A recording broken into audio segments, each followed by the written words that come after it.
Hello everyone, good morning to all of you. Welcome to logic Pathshala. आज के इस video में हम कवर करेंगे 9 फरवरी 2023 के इंपॉर्टेंट करंट अफेयर्स के क्वेश्चंस। फ्रेंड्स, ये डेली करंट अफेयर्स की वीडियो आपके अपकमिंग हर एक एग्जाम्स के लिए काफ़ी ज़्यादा इंपॉर्टेंट है। और इस वीडियो का जो पीडीएफ है वो आप लोगों को हमारे टेलीग्राम ग्रुप से मिल जाएगा। लिंक आपको डिस्क्रिप्शन बॉक्स में दिया गया है। आप लोग डायरेक्टली भी टेलीग्राम पर सर्च कर सकते हैं लॉजिक पाठशाला 16। सो आप ग्रुप को ज्वाइन करें, वहाँ पे आपको सभी वीडियोस की पीडीएफ, साथ ही में एग्जाम से रिलेटेड बहुत ही ज़्यादा इंपॉर्टेंट इन्फॉर्मेशन, बहुत सारे इंपॉर्टेंट क्वेश्चंस आप लोगों से शेयर किए जाते हैं। और अगर आपको हमारा कंटेंट पसंद आ रहा है तो वीडियो को लाइक, शेयर और सब्सक्राइब ज़रूर करें। तो चलिए फ्रेंड्स, अब शुरू करते हैं वीडियो को एक मोटिवेशन कोट से। Push your self. बहुत छोटा सा वर्ड है अगर हम बोले पुश योर सेल्फ, लेकिन इसके पीछे बहुत ही, आप कहते हो कि बहुत ही बड़ा मीनिंग छुपा हुआ है। कि देखिए, कोई भी अगर हम बोलें कि कोई आपको पुश नहीं कर सकता या कोई आगे बढ़ाने में आपको सिर्फ और सिर्फ थोड़ा बहुत मोटिवेट कर सकता है कि हाँ आप इंस्पायर हों, लेकिन आपको जो खुद को आगे बढ़ाना है, आपको जो अपने आप को आगे लेके आना है, उसके लिए जो पुश करना है वो अंत में आपको खुद को ही करना होगा। आपको खुद को ही सोचना होगा कि मुझे आगे बढ़ना है लाइफ में, मुझे सक्सेस हासिल करनी है। जब तक आप खुद पर बिलीव करके आगे नहीं बढ़ेंगे, अब आप चाहे कितना भी देखिए, किसी को सुन लीजिए, कुछ भी कर लीजिए, आप नहीं उस चीज़ को हासिल कर पाएंगे जब तक आप उसे खुद से नहीं करेंगे। इसलिए खुद से फील करना बहुत ज़रूरी है और अपने आप को पुश करना, अपने आप को आगे लेके आना बहुत ज़रूरी है। फ्रेंड्स, अब शुरू करते हैं इंपॉर्टेंट क्वेश्चन के सिलसिले से। तो पहला क्वेश्चन है हमारा, Bangladesh minister Nasrul Hamid has informed that Bangladesh will start receiving electricity from the Godda power plant from the first week of the March 2023। ये जो गोटा पावर प्लांट है, ये बताना है कि कौन से स्टेट में सिचुएटेड है। देखिए, क्वेश्चन में सिंपली पूछा गया है, अभी हाल ही में बांग्लादेश के जो मिनिस्टर हैं नसरुल हामिद, उन्होंने ये इन्फॉर्मेशन दी कि मार्च 2023 के पहले वीक से ही बांग्लादेश को जो गोटा पावर प्लांट है वहाँ से बिजली मिलना शुरू हो जाएगी। ये जो पावर प्लांट है ये कौन से स्टेट में है, तो ये याद रखेंगे झारखंड स्टेट में है। ये भी पूछ सकते थे क्वेश्चन में कि इस गोटा पावर प्लांट से जो इलेक्ट्रिसिटी रिसीव होगी वो कौन सी कंट्री को रिसीव होगी, ये भी पूछ सकते थे। तो क्वेश्चन का तरीका बदलता है फ्रेंड्स, आपको सिर्फ क्वेश्चन के हर एक पहलू पे बस ध्यान देना है। तो बांग्लादेश पावर डेवलपमेंट बोर्ड ने एग्रीमेंट साइन किया अडानी ग्रुप के साथ मिलके इस इलेक्ट्रिसिटी की इंपोर्टिंग के लिए। कहाँ से जो कि आएगी, गोडा पावर प्लांट से आएगी। तो यहाँ से 750 मेगावाट की जो पावर है वो रिसीव होगी। जो पहली यूनिट है इसकी, आप कह लो कि इसको दो फेज़ में, अगर हम बोलें इसको दो फेज़ में दिया जाएगा, तो इसकी जो पहली यूनिट है वो 750 मेगावाट की पावर है, बांग्लादेश को रिसीव होगी मार्च 2023 में। उसके बाद अनदर 750 जो मेगावाट की पावर है वो दूसरी यूनिट जो है गोडा पावर प्लांट की, उससे रिसीव होगी बांग्लादेश को, कब, अप्रैल 2023 में। ठीक है, तो ये तो बात होगी हमारी कि कितनी यूनिट रिसीव होने वाली है पावर, लेकिन कहाँ से, कौन सी प्लांट से, इसका प्लांट का नाम ध्यान रखेंगे, गोडा पावर प्लांट, और ये कौन सी स्टेट में है फ्रेंड्स, ये भी हमें ध्यान रखना है, ये है झारखंड में। अभी शायद मैंने आपको रिसेंटली बताया कि अमित शाह ने एक झारखंड में ही नैनो यूरिया जो प्लांट है इसकी आधारशिला रखी। ठीक है, ये किसने आधारशिला रखी, अमित शाह ने, और कौन से स्टेट में रखी, झारखंड में। झारखंड की बात करते हैं तो झारखंड के चीफ मिनिस्टर कौन है, हेमंत सोरेन, और गवर्नर है झारखंड में रमेश बैस। चलिए नेक्स्ट क्वेश्चन से पहले थोड़ा सा बांग्लादेश के बारे में देख लेते हैं, एग्जाम में पूछ लेते हैं कि कितनी स्टेट्स हैं जो बांग्लादेश के साथ अपना बॉर्डर शेयर करती हैं। तो अगर स्टेट्स में देखें तो आप देख सकते हैं ये वेस्ट बंगाल का तो सबसे बड़ा बॉर्डर है जो कि बांग्लादेश से लग रहा है। उसके बाद आप देखें असम, मेघालय, और एक स्टेट जो बहुत इंपॉर्टेंट है वो आपको याद रखना है त्रिपुरा, और मिजोरम का भी लगता है। क्वेश्चन ये बनता है कि कौन सी स्टेट है जो तीन तरफ से जिस जो है वो घिरी है बांग्लादेश के साथ में, तो वो त्रिपुरा है। आप देख सकते हैं त्रिपुरा तीनों साइड से जो है वो बांग्लादेश के साथ घिरी हुई है। कैपिटल है बांग्लादेश की ढाका, करेंसी है टका, प्रेसिडेंट है मोहम्मद अब्दुल हामिद, और प्राइम मिनिस्टर हैं शेख हसीना। नेक्स्ट क्वेश्चन देखिए, क्वेश्चन है अगला, which of the following ministry has launched the Yuva Sangam portal. इनमें से कौन सी मिनिस्ट्री है जिन्होंने युवा संगम पोर्टल जो है इसे लॉन्च किया है? तो फ्रेंड्स इसे मिनिस्ट्री ऑफ एजुकेशन ने लॉन्च किया है और ये मिनिस्ट्री किसके पास में है ये भी हमें याद रखना है, धर्मेंद्र प्रधान के पास में है ये मिनिस्ट्री जिसने युवा संगम पोर्टल को लॉन्च किया है। इस पोर्टल का क्या उद्देश्य है देखिए कि नॉर्थ ईस्टर्न स्टेट्स हैं वहाँ के जो यूथ्स हैं और कंट्री के जो अदर पार्ट्स के यूथ्स हैं उनके बीच में एक एम्पैथी जो है, एक सहानुभूति जो है उसे बिल्डअप करना। Around 1,000 young people are expected to participate in the Yuva Sangam pilot programme. तो एक तरीके से नॉर्थ ईस्ट स्टेट को बाकी अदर पार्ट से कनेक्ट करना, उनके बीच में ऐसा जो रिलेशन है वो बिल्डअप करना, तो यही इस प्रोग्राम का मेन उद्देश्य है। नेक्स्ट क्वेश्चन देखिए, the national school of drama will organise which edition of the Bharat Rang Mahotsav from 14 to 26 फरवरी 2023। तो कौन सा जो एडिशन है भारत रंग महोत्सव का ये आयोजन करेगा? एडिशन की बात करते हैं तो 22nd जो एडिशन है इसे ऑर्गेनाइज किया जाएगा और कौन ऑर्गेनाइज करेगा ये भी याद रखेंगे, national school of drama. Bharat Rang महोत्सव जो है स्टेबलाइज किया गया था 2 डिकेड्स अगो, 2 दशक पहले, by the national school of drama to encourage the development of the theatre. यानी थिएटर जो है देश भर में जो थिएटर यानी जिसे हम हिंदी में बोलते हैं रंगमंच, उसके डेवलपमेंट को एनकरेज करने के लिए इस जो ये महोत्सव है भारत रंग महोत्सव इसकी स्थापना की गई थी। और अभी इसका कौन सा एडिशन ऑर्गेनाइज हो रहा है ये याद रखेंगे, 22nd एडिशन। नेक्स्ट क्वेश्चन है हमारा, the 23rd addition of the काला घोड़ा art festival has begun in which city of Maharashtra. तो महाराष्ट्र के कौन से शहर में काला घोड़ा कला महोत्सव जो है इसका 23rd एडिशन शुरू हुआ है? तो बात करते हैं कौन सा शहर है, तो आंसर इज मुंबई। मुंबई में इसे शुरू किया गया। ये एक तरीके का एनुअल फेस्टिवल है जो हमेशा जो फरवरी उसके पहला जो सैटरडे होता है उससे ये शुरू हो जाता है।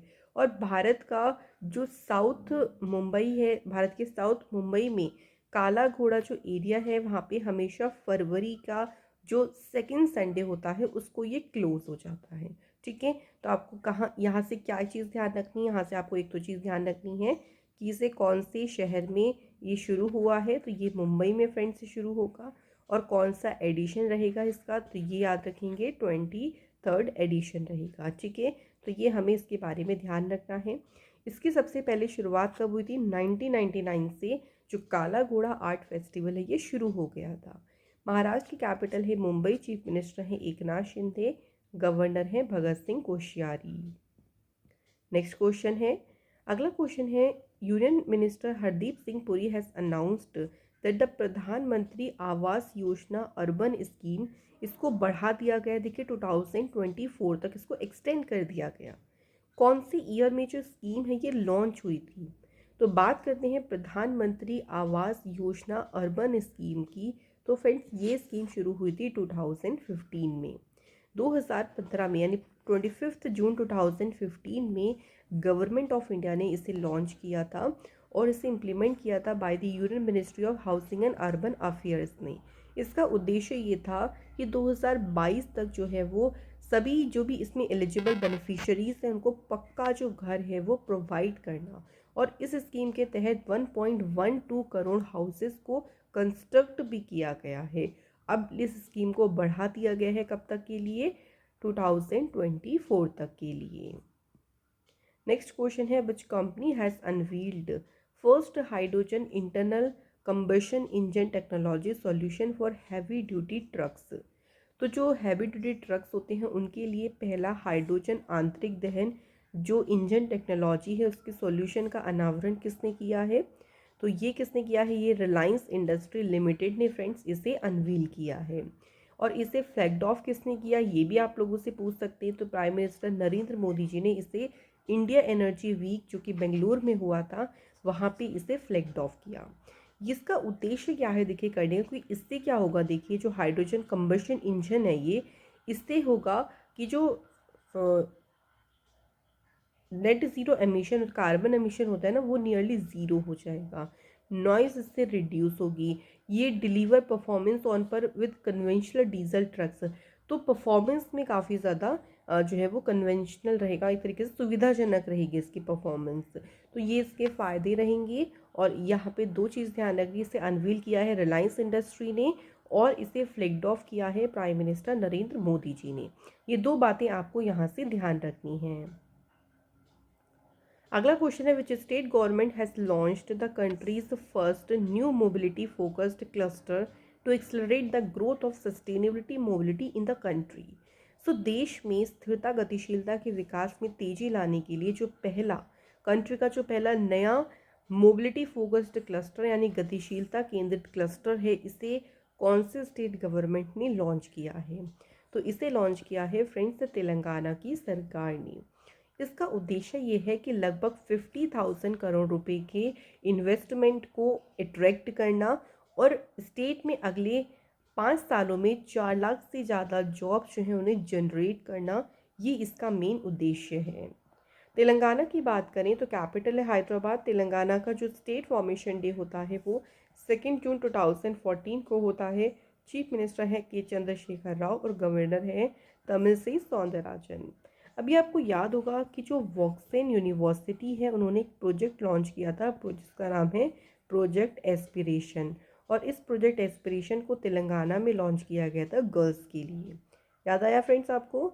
इसके बाद इंडिया का जो पहला इंटीग्रेटेड रॉकेट फैसिलिटी है, इसको कहाँ पे सेटअप किया जा रहा है? तेलंगाना में। इंडिया की पहली फॉरेस्ट यूनिवर्सिटी स्टेबलाइज होगी तेलंगाना स्टेट में। इंडिया का पहला ओपन रॉक म्यूजियम, इसे खोला गया तेलंगाना के शहर हैदराबाद में। ये सभी इंपॉर्टेंट न्यूज़ फ्रेंड्स याद रखिएगा तेलंगाना स्टेट से। तो रिवीजन पे भी मैं बहुत फोकस करती हूँ फ्रेंड्स, क्योंकि इससे क्या होगा ना, आप पुराने करंट अफेयर्स को रिवाइज कर पाएंगे तो आपको हमेशा याद रहेंगे। चलिए अगला क्वेश्चन देखिए। RBI has increased the policy repo rate by how much percent in the bimonthly monetary policy review with the aim of bringing inflation under control. So जो इन्फ्लेशन यानी मुद्रास्फीति उसको नियंत्रण में लाने के उद्देश्य से द्विमासिक जो मौद्रिक नीति समीक्षा हुई है उसमें जो रेपो रेट है उसमें कितने परसेंट की वृद्धि की गई है? तो RBI ने अभी रेपो रेट में जो इंक्रीजमेंट की है वो 0.25% की इंक्रीजमेंट की है। तो अब रेपो रेट कितना हो गया है? 6.5% हो गया है। ये याद रखिएगा, वृद्धि भी हमें ध्यान रखते कितना वृद्धि हुई है, 0.25%। और ये चेंज होता रहता है देखो रेट, इसलिए आप लोग इसको रिवाइज ज़रूर करते रहें। अब यहाँ पे बात आती है कि रेपो रेट होता क्या है। देखो रेपो रेट वो रेट होता है जहाँ पर जो सेंट्रल बैंक होता है वो कमर्शियल बैंक्स या फाइनेंशियल इंस्टीट्यूशंस हो गए, पब्लिक प्राइवेट जो इंस्टीट्यूशंस हैं उनको लोन देता है। अब जब लोन देगा तो देखिए उस पर कोई ना कोई रेट होगा, है ना। उसी रेट को जिस रेट पे लोन दिया जाता है उसे कहते हैं हम रेपो रेट। RBI की बात करते हैं। RBI की फाउंडेशन हुई 1 अप्रैल 1935 को। RBI की नेशनलाइजेशन हुई थी 1 जनवरी 1949 को। हेडक्वार्टर है मुंबई में। RBI को हिल्टन यंग कमीशन के आधार पर सेटअप किया गया था। RBI के पहले गवर्नर थे ऑस्ट्रेलिया के सर ऑसबॉर्न स्मिथ। पहले इंडियन गवर्नर थे CD देशमुख और करंट में गवर्नर हैं शक्तिकांत दास। नेक्स्ट क्वेश्चन देखिए, who has bagged the Mathrubhumi book of the year award at the 4th edition of the Mathrubhumi international festivals of letters. तो अभी इसका जो चौथा संस्करण हुआ था उसमें मातृभूमि बुक ऑफ द ईयर पुरस्कार किसने जीता है? ये पुरस्कार जीता है डॉक्टर पैगी मोहन ने। तो डॉक्टर पैगी जो मोहन है उनको अपनी book wonders Kings and merchants, ये इनकी बुक का नाम ध्यान रखिएगा फ्रेंड्स, से पूछ सकते हैं कि कौन सी बुक के लिए उन्हें मिला है। वंडर्स किंग मर्चेंट्स जो बुक है उसके लिए उनको मातृभूमि book of the year award से सम्मानित किया गया है। अच्छा, इसके अलावा कुछ और अवार्ड्स की बात करते हैं फ्रेंड्स। तो देखिए अभी लाइफ टाइम अचीवमेंट ऑनर जो है इससे सम्मानित किया former Indian prime minister Manmohan Singh ji को। FIH प्रेसिडेंट्स अवार्ड ये जीता V कार्तिकेयन पांडियन ने। पहली एशियन जो कि ऑस्कर में नॉमिनेट हुई है बेस्ट एक्ट्रेस कैटेगरी में, उनका नाम है मिशेल यू। इनकी फिल्म है everything everywhere all at once. Pandit Hari Prasad Chaurasia lifetime achievement award किसे मिला है? डॉक्टर प्रभा आत्रे जी को। तो अब आपको काफ़ी 4 न्यूज़ तो अच्छे से रिवाइज हो गई होंगी। चलिए नेक्स्ट क्वेश्चन देखते हैं। Who has been awarded the Golden Books Award 2023 for the book Now You Breathe? तो बुक का नाम आपको फिर से मैं बोल रही हूँ, याद रखना इस बुक के लिए किसे गोल्डन बुक अवार्ड्स मिला है। तो फ्रेंड्स ये अवार्ड मिला है राखी कपूर को, उनकी बुक नाउ यू ब्रीथ के लिए। गोल्डन बुक अवार्ड जो है ये वन ऑफ द एशिया के प्रेस्टिजियस अवार्ड्स हैं, जो कि बेस्ट लिटरेचर में जो बेस्ट वर्क होता है उसके लिए दिए जाते हैं। ये अगर राखी कपूर की बात करें, इन्हें ऑल्सो 2022 में अब रिसेंट ही नेशनल अचीवर्स अवार्ड से भी सम्मानित किया गया था। तो ये याद रखिएगा, इसमें इनको author of the year award मिला था इस सेरेमनी में। ठीक है, ये याद रखिएगा। अब ये अवार्ड्स और भी इसके विनर्स रहे हैं, लेकिन सभी को अपनी अपनी बुक्स के लिए अवार्ड मिला है। तो यहाँ से मैंने इंपॉर्टेंट जो ऑथर्स हैं उनके नाम रखे हैं ताकि आपको एक ईजी हो जाए पढ़ना। तो देखिए, गोल्डन बुक अवार्ड्स में अगर हम अदर विनर्स की बात करते हैं तो फर्स्ट ही नाम आप देख रहे हैं, बहुत ही फेमस ऑथर हैं JK राउलिंग। इनकी बुक है फैंटास्टिक बीस्ट। ये बुक आपको याद रखनी है कौन सी बुक के लिए मिला है। नेक्स्ट नेम है गौर गोपाल दास, इनकी बुक है energise your mind. Ashneer Grover, सभी लोग जानते होंगे, इनकी बुक का नाम है दोगलापन, और इसी बुक के लिए उनको गोल्डन बुक अवार्ड भी मिला है, तो याद रखेंगे। नमिता थापर, इनकी बुक है the dolphin and the shark stories on entrepreneurship, तो ये बुक के लिए इनको मिला। Ruskin Bond, very famous author, इनकी बुक है how to live your life. Next name है Deepak Chopra, the 7 spiritual law of success, इन्हें इस बुक के लिए मिला है गोल्डन बुक अवार्ड। तो ये अदर विनर्स के नाम भी आपने याद रखनी है। नेक्स्ट है which of the following has won the 12th national ice hockey championship 2023 for the third consecutive time. लगातार तीसरी बार उन्होंने 12वीं राष्ट्रीय आइस हॉकी चैम्पियनशिप जीती है। ये चैम्पियनशिप किसने जीती है फ्रेंड्स? ITBP ने, यानी इंडो तिब्बतन बॉर्डर पुलिस ने ये चैम्पियनशिप जीती है, और ये इनका तीसरा टाइटल है लगातार। इन्होंने डिफीट किसे किया? लद्दाख स्काउट को। ये चैम्पियनशिप को ऑर्गेनाइज किया गया था ice hockey association of India के द्वारा। लद्दाख लेह में इस चैम्पियनशिप को ऑर्गेनाइज किया गया।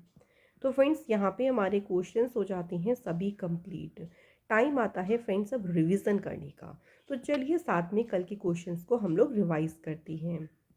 पहला क्वेश्चन है हमारा, who has been appointed as a member of economic advisory to the prime minister. तो प्राइम मिनिस्टर के आर्थिक सलाहकार परिषद के सदस्य के रूप में किसे अपॉइंट किया गया? Answer is Shamika Ravi. Prime minister Narendra Modi ji has inaugurated a helicopter manufacturing plant of Hindustan aeronautics limited in which state. तो कौन से स्टेट में इस प्लांट का उद्घाटन किया गया? राइट आंसर इस कर्नाटक में, और उद्घाटन किसने किया ये भी याद रखेंगे, प्राइम मिनिस्टर नरेंद्र मोदी जी ने। Uttar Pradesh chief minister Yogi Adityanath has inaugurated the first BFS global joint visa application centre in which city. कौन से शहर में सेंटर का उद्घाटन किया गया? तो सेंटर का नाम है friends Lucknow. The 15th meeting of the Standing Committee of the Central Zonal Council has been organized in which city? सो 15वीं बैठक जो है मध्य क्षेत्रीय परिषद की स्थायी समिति की, इसका आयोजन किया गया फ्रेंड्स देहरादून शहर में। अगला क्वेश्चन है, पद्म भूषण अवॉर्डी वानी Jairam passed away recently, who was she? ये महान सिंगर थी, और साथ ही में ध्यान रखेंगे इन्हें पद्म भूषण अवार्ड कब मिला? 2023 में। तो अभी रिसेंट ही देखिए इनको पद्म भूषण अवार्ड मिला है, और इनका भी हाल ही में निधन हुआ। नेक्स्ट क्वेश्चन है, the controller and auditor general of India is hosting the 6th SCO supreme audit institutions leaders meeting in which city. तो किस शहर में छठी SCO सुप्रीम ऑडिट इंस्टीट्यूशन नेताओं की बैठक की मेजबानी की गई? So answer is Lucknow. Next है, Indian railway introducing Bharat Gaurav deluxe AC tourist train under which scheme. तो इसे एक भारत श्रेष्ठ भारत जो योजना है, इस योजना के तहत इस ट्रेन को इंडियन रेलवे जो है वो शुरू कर रहा है। Who has laid the foundation stone of the 450 crore nano urea plant in township of the Indian farmers fertiliser cooperative in Deoghar Jharkhand. So ये जो नैनो यूरिया प्लांट है, इसे अमित शाह ने देखी इसकी आधारशिला रखी, और ये पांचवा जो है नैनो यूरिया प्लांट है। सबसे पहला जो नैनो यूरिया प्लांट था वो गुजरात में इनॉग्रेट किया गया था, और इसे इनॉग्रेट किया गया था प्राइम मिनिस्टर नरेंद्र मोदी जी ने। Who has chaired the CEO conclave at Plast India 2023 in New Delhi? Answer is Dr. Mansukh Mandavia. India has supplied how many buses to Sri Lanka on the occasion of 75th anniversary of independence? तो श्रीलंका को 50 बसें जो हैं वो hand over की गई। Which planet beats Saturn to become the planet with the most moon? तो शनि को पीछे छोड़कर सबसे अधिक चंद्रमाओं वाला ग्रह कौन सा बन गया है? तो ये है फ्रेंड्स जुपिटर यानी बृहस्पति। ऑल्सो जुपिटर जो है वो सबसे लार्जेस्ट प्लैनेट भी है हमारे सोलर सिस्टम का। तो फ्रेंड्स यहाँ पे कंप्लीट होते हैं क्वेश्चंस। कल आप लोगों से क्वेश्चन पूछा गया था वर्ल्ड वेटलैंड डे, जो कि 2 फरवरी को दिन मनाती हैं, और इसकी थीम रही थी इस बार wetland action for people and nature. So बिल्कुल आपने सही बताया। ओके 1 सेकेंड, ये इस बार की थीम नहीं थी। इस बार की जो थीम थी ना वो थी फ्रेंड्स इस टाइम फॉर वेटलैंड रिस्टोरेशन। ठीक है, it's time for wetland restoration ये थीम थी, तो इसे आप लोग करेक्ट ज़रूर करें। सेकंड क्वेश्चन का आंसर था अनीस गिरी। तो आज के हमारे कमेंट है प्रीतम कौर एंड चिन्मय बहिरा। आप अपना ज़रूर ये थीम ठीक करें, देखिए क्योंकि बहुत इंपॉर्टेंट थीम है, एग्ज़ाम के लिए काफ़ी ज़्यादा इंपॉर्टेंट है। So thank you so much आप सभी ने जिन्होंने कमेंट किए हैं, और प्लीज़ इसको आप लोग इंक्रीज़ करें कमेंट का जो रेशियो है, क्योंकि ये आपके लिए ही दिए जाते हैं क्वेश्चंस।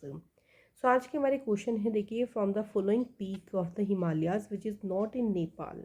अब देखिए यहाँ पे कुछ पीक्स के नाम आपको दिखे, जैसे मकालू है, अन्नपूर्णा है, धौलागिरी है और कामित है। इनमें से कौन सी पीक है, चोटी है, जो नेपाल में नहीं है? सेकेंड क्वेश्चन है ईस्टर्न घाट की हाईएस्ट पीक कौन सी है? तो ऑप्शंस भी देखिए आपके सामने है, आपने सिर्फ अपना बेस्ट ऑप्शन चुनना है, यानी आपको अपना करेक्ट ऑप्शन चुनना है। सो इसी के साथ फ्रेंड्स आज की वीडियो होती है यहाँ पे कंप्लीट। आपको हमारी वीडियो पसंद आई हो, आपको यहाँ से ढेरों सारी नॉलेज मिली हो, तो वीडियो को लाइक करें, शेयर करें ज़्यादा से ज़्यादा, और प्लीज़ चैनल को सब्सक्राइब ज़रूर करें। मैं आपसे मिलूंगी अनदर इम्पॉर्टेंट क्लास में। Thank you so much for watching this video.